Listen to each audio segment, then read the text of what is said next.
अस्सलाम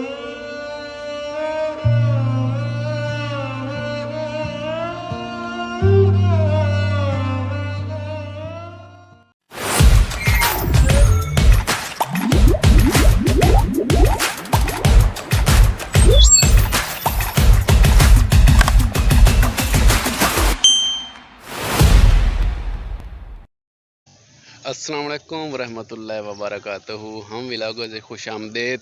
तो मैं तुहाडा होस्ट मोहम्मद तलहा। अज तुस मेरे नवा सूट वेख रहे हो। एक तो जुम्मा है, जुम्मे वाले दाड़े मैं नवा सूट पाया। तो दूआ अज मैं वहदा पाया ठट्टी ग्रां दोबारा। तो हुण फिलहाल मैं वहदा पाया जुम्मा पढ़न। वापसी ते मेरी इत्थों मैं बस ते उस तो बाद मैं वहना गिरा। नाल नाल बने रहे, मैं तुम सारा विलाग वेख्या सा हो सकता। हाँ जी, असा वापस आ गए जुम्मा पढ़ के, यानी मैं वापस आ गया जुम्मा पढ़ के।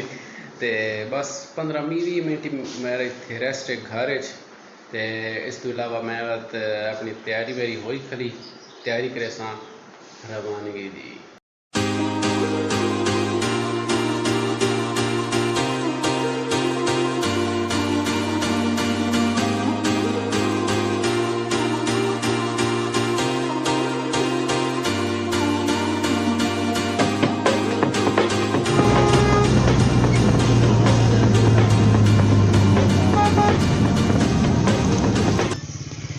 हाँ जी, लै गए अस जाने अड्डे ते इत्थे हुण मेरे को कन्वेंस कोई नहीं, चढ़दे हैं इत्थे रक्शे ते। वंजण दा कोई इरादा नहीं है।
हाँ जी, अड्डे तो असा इतने तले लै आया, लेकिन अफसोस के मैंने घर तक पैदल बहना पै गया, क्योंकि चाचू होरां कोल मोटरसाइकिल है ही कोई ना।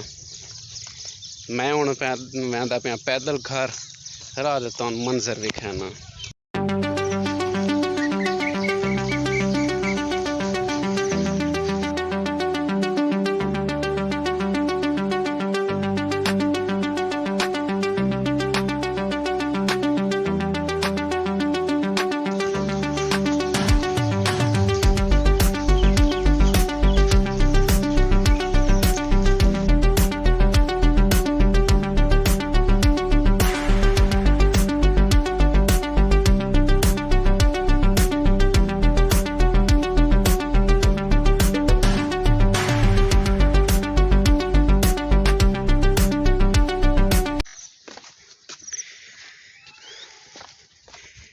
है हाई ए ही बल्कि जोड़ा कलां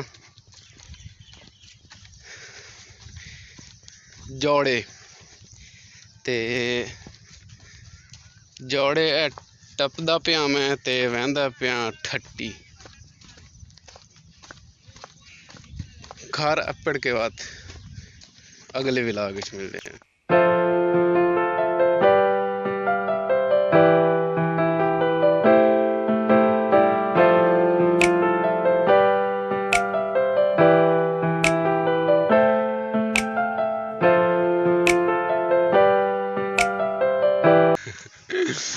हाँ जी, अस अपण आया अपने गाँव। घर अपण आया है, मैं तुम पहले ही विखाया होया पहले कुर्बानी वाले विलाग। हुण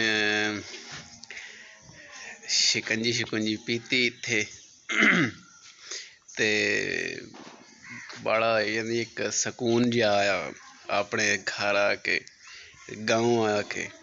हुण मैं बस हादसत हुआ। हाँ जी, चाचू होरा मैंने आख्या कि इ'यां जो बैठे हैं कि तैन फिरा लियावां। है मेरे चाचू होर हैं ते असां हुण बाहर निकले आं।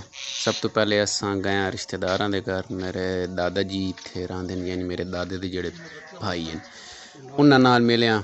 उन्हां तो इलावा होर भी रिश्तेदार इत्थे हैं, जिवें कि मेरा मामा और दीगर रिलेटिव्स।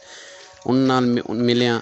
उन्हां नाल मिलण तो बाद अज़ानां होइयां, नमाज दा टाइम है, बस मस्जिद नमाज पढ़दे आं, बाद घर वैने आं।